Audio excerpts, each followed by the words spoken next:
Hello everyone, Bible believers around the world. So this is a very important video, and I'm going to be clearing up a huge mess that the One West camps have made over the years. And that mess is they teach that Japheth was black and that Esau stole Europe, kicked Japheth out to the Pacific Islands where he became the Samoans, and now Esau has put the name of Japheth on himself. And they say, Esau whitewashed Europe. That's how Europe got white, because of Esau. And that's all they say. I'm going to say one thing starting off. It's impossible if it was true, Esau never invaded and took over Europe in the first place, because we already exposed in Unmasking the Edomite series that the Zepho story does not prove Edomite invasion. As a matter of fact, it disproves it. All right. We also see in the book of Jasher that the Edomites couldn't even beat one son of Japheth. How are they going to beat all of them? They couldn't even beat Kittim. So that's like saying that a bro was able to beat up 12 men, but he couldn't beat one toddler on his own. So he couldn't beat one son of Japheth, but we're supposed to believe that he beat all of them? It's not in the scriptures. Like I said, as a matter of fact, Joshua disproves it. All right. Furthermore, Esau's not the white man. So Esau having an invasion on Europe would blackwash the continent, not whitewash it, because we've already gone over multiple sources of the swarthy complexion of the Edomite people, and we've already seen the ancient Roman depictions of the Negro Edomites. So the Edomites taking over Europe would blackwash everything. They wouldn't whitewash everything, because they're not Caucasoid, they're Negro. Furthermore, there's nowhere in prophecy where it says that Japheth would get beat up by Esau and would lose his name. And talking about the Pacific Islanders and the Samoans for a second, the Pacific Islanders were never even in Europe. The Samoans have no European history, all right? But there are people of color who do have a history in Europe, and those people were scattered Israelites, those people were Moors, and those people were Arabs. So what you guys need to understand is when you're looking at these ancient depictions of black people in Europe, you're not looking at Japhites. You're looking at Moors, Moroccans, black people, Swarthy. You're looking at Israelites, our own brethren, our own brothers and sisters got scattered into Europe. Assyrian captivity. That's how we got Israelites in Portugal, Israelites in Spain, Israelites in France. We've covered that on the channel before too. Then we had Hamites up there. You still got Ham in Europe today. All right. And then the Islamic invasion. Arabs up there. All right. All these people were black.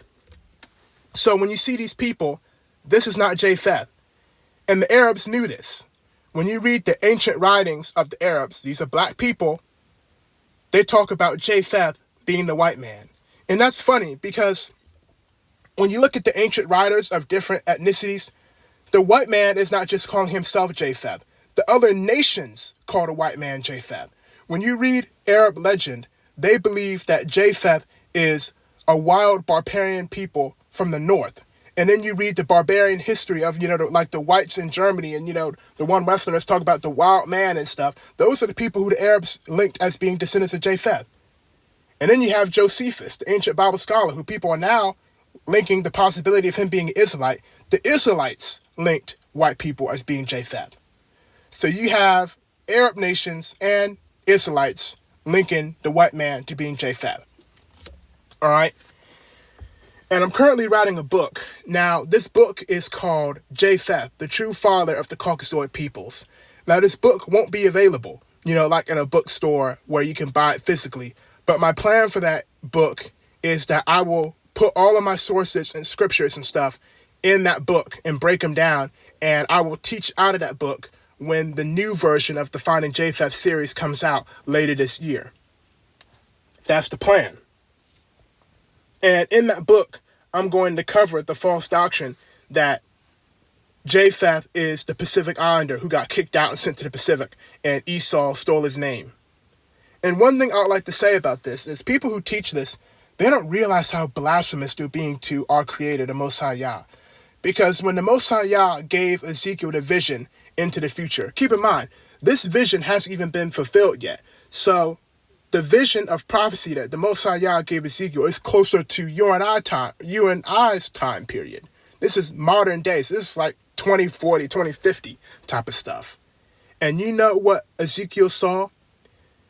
Even in our time period, Ezekiel still identified the people of Europe as being Japheth. Ezekiel 38, Gog and Magog. He called the people the bands of Gomer, the house of Togarmah. He didn't say the scattered Edomites. So you're saying that the Most High Yah was tricked by Esau pretending to be Japheth, and that one of his chosen prophets was tricked by Esau pretending to be Japheth. Because even 2,000, 3,000 years in the future, the Most High Yah and Ezekiel still identified the people in Europe today as being Japheth and not something else. I've already talked about the genetic distancing. Japheth, out of Noah's 3 sons, genetically would be the most distanced, all right? Because Japheth left his brethren and went to go live in the far north, while Ham and Shem were neighbors and intermarried with each other. Joseph married an Egyptian.